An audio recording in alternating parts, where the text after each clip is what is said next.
The internet is a cynical place, especially cynical perhaps when it comes to video games. There are always complaints. This game's open world's not big enough, there's not enough freedom, this game is too weird, this game is not beautiful enough. Lately, on places like Twitter, YouTube and more, I have the feeling that nothing is ever enough. Part of this is fueled by the infamous console wars, where games are not judged by their own merits, but rather by the brands behind them. Social media is a part of it, where inflammatory and questionable opinions are valued for their controversy. Major game distributors don't help with their monetization models, which are often predatory and breeds mistrust. All of this has made people cynical, sometimes too cynical. And somehow, Hi-Fi Rush managed to overcome all that cynicism.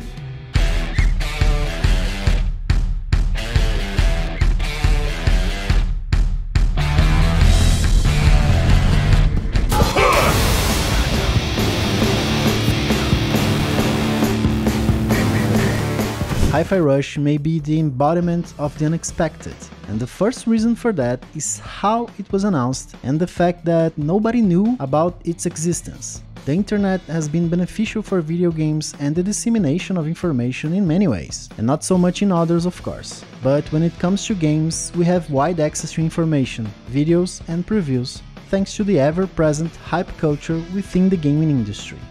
Nowadays, we know about the existence of many games, sometimes even before they are officially announced, because of industry experts and privileged information. None of this, however, applies to Hi-Fi Rush. In January, we had the first Xbox Developer Direct, an event aimed at highlighting the company's internal studios and some of the games being developed.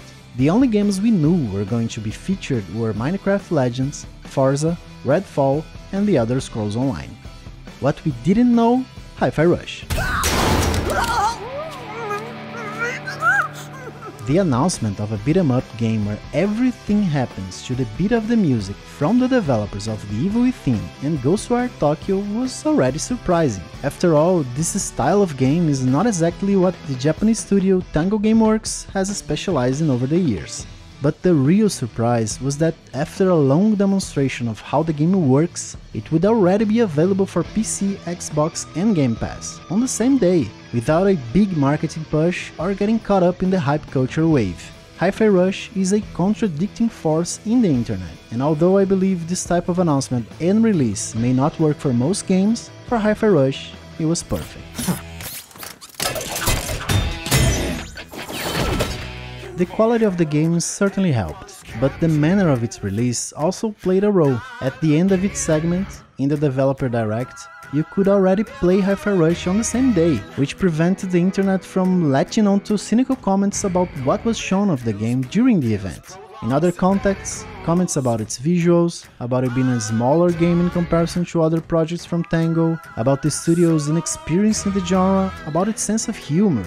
Those would definitely have been a significant part of the public debate on the internet about Hi-Fi Rush. Instead, what happened here was more or less like this. If you have doubts about the game, it's available right now. Just go and try it out. Being able to play it on Game Pass was another element that made it even easier to experience how incredible Hi-Fi Rush is. And all of this made the discourse around the game center around the experience itself and not the opinion of pundits and armchair designers. And honestly, that was very refreshing in 2023.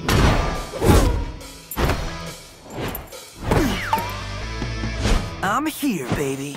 Hi-Fi Rush is like when a band you love releases a new album, but in a completely different musical genre than you expected, and you realize, whoa, they are just as good as or even better in this genre. Interestingly, with this significant change in styles in Hi-Fi Rush, the game serves, in a way, as a new step in a new era for the studio. Shinji Mikami, the founder of Tango Gameworks, is leaving the company, a decision he has been considering for some time and now seems to be the perfect time for it to happen.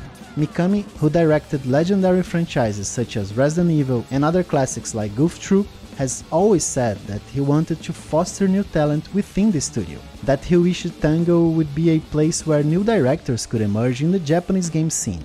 In many ways, this has already happened. Ikumi Nakamura, a game artist known for Bayonetta, The Evil Within and more, left Tango to found her own studio, Unseen. There's also Kenji Kimura, who directed the fast and strange first-person game Ghostwire Tokyo, and of course, John Johannes, who directed the DLCs for the first Evil Within, the underappreciated The Evil Within 2, and the recently released and spectacular Hi-Fi Rush. It is evident that Mikami has already been successful in his goal of creating an environment for new professionals to grow, mature, and lead their own ideas. He hasn't directed a game in a long time, and yet Tango has continued to be consistent with its releases, which is why, despite being bittersweet, his departure from the studio doesn't worry me. In fact, I believe that the future of Tango is more exciting than ever, precisely because we don't know what comes next.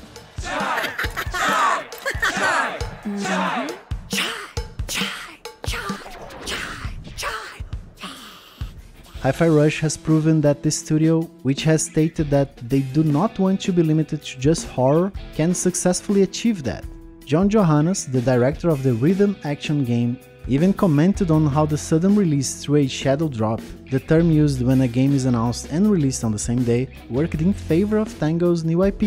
In a way, the shadow drop worked almost better than we can imagine, because any, what would you say, sort of fear about, okay, Tango's not doing a horror game, or what is rhythm action? I don't get it. Mm-hmm. It's people can jump on Game Pass, download the game, basically use it as a demo of sorts, but then they could just keep playing. Right. And yeah, I definitely kept playing.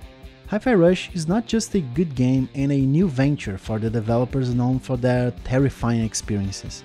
It is excellent in everything it tries to do. It is a rhythm action game, following the mode of games like Bayonetta and Devil May Cry, but it makes intelligent decisions to not punish players who don't have a good sense of rhythm, like me, but rather encourages them to experiment and improve gradually, adapting to the beat of the music and the resources it offers to defeat enemies.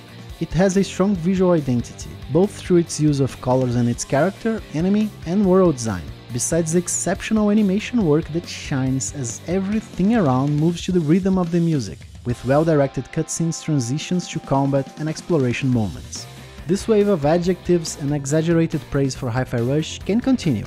I can praise its musical choices, including the moments when licensed songs start playing on the screen, from 9 Inch Nails to The Wearing by the Joy Formidable, the tone and charisma of the characters who grow surprisingly throughout Chai's journey and become his allies against the mega-corporation Mandalay, the boss fights that always bring surprises in how they challenge you in different ways, with exaggerated moments, and how it all culminates in an emotional conclusion that warms your heart. It has been about 2 months since Hi-Fi Rush was released by the time this video goes live, so it might not be such a surprise for those who are watching. This video then is not just about Hi-Fi Rush, but also about the constant cynicism of the internet towards everything, where there's a need to always be ironic, sarcastic, or point out small flaws instead of highlighting the great qualities and moments that some games provide, as the debate about all of this is drawn out by foolish and unproductive arguments involving childish console wars or futile concerns like whether a game deserves or not the AAA label, as if that is what truly defines the quality of a work. It is evident that the way Hi-Fi Rush was released would not work for many video games. But it is interesting to observe the phenomenon of not giving enough time for the nature of the internet to overshadow the many fascinating elements of the game, like this Easter egg.